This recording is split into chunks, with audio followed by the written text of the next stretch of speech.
Assalomu alaykum, hurmatli kuzatuvchilar. Biz Rishton shahriga keldik. Navbatdagi obyektimiz Rishton shahriga 20 kilovatli quyosh elektr stansiyasini xonadon uchun boshladik. Panellarimiz Jinko quvvati 625 vatli quvvatli panellar. Sifatli panellar.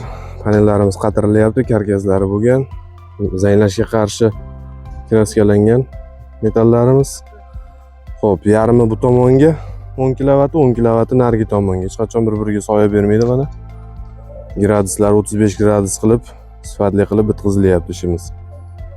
Xo'p, bugun hozir panellarni qatirib bo'lishadi.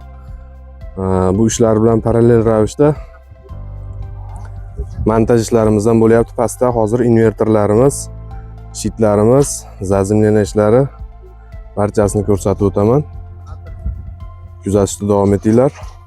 Ishlarimiz mana shunaqa tekis sifatli bo'lib amalga oshirilyapti.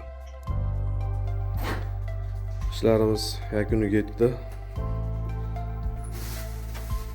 Mana shunaqa chiroyli qilib shitlarimizni yig'dik. Xo'p, zazimlanish ishlari to'liq amalga oshirilgan. Invertorimiz Sangro chiroyli bo'lib ishlab turibdi. Monitoring qismini ham qilib berganmiz. Monitoring mana soat yaqin 4 ga yaqin, juda quyoshli emas, ob-havo ishlayapti. Zazimlanish ishlari mana shunaqa chiroyli amalga oshirildi. Hurmatli kuzatuvchilar, menga mana shunaqa sifatli xizmat kerak bo'lsa, o'zimizga murojaat qilinglar.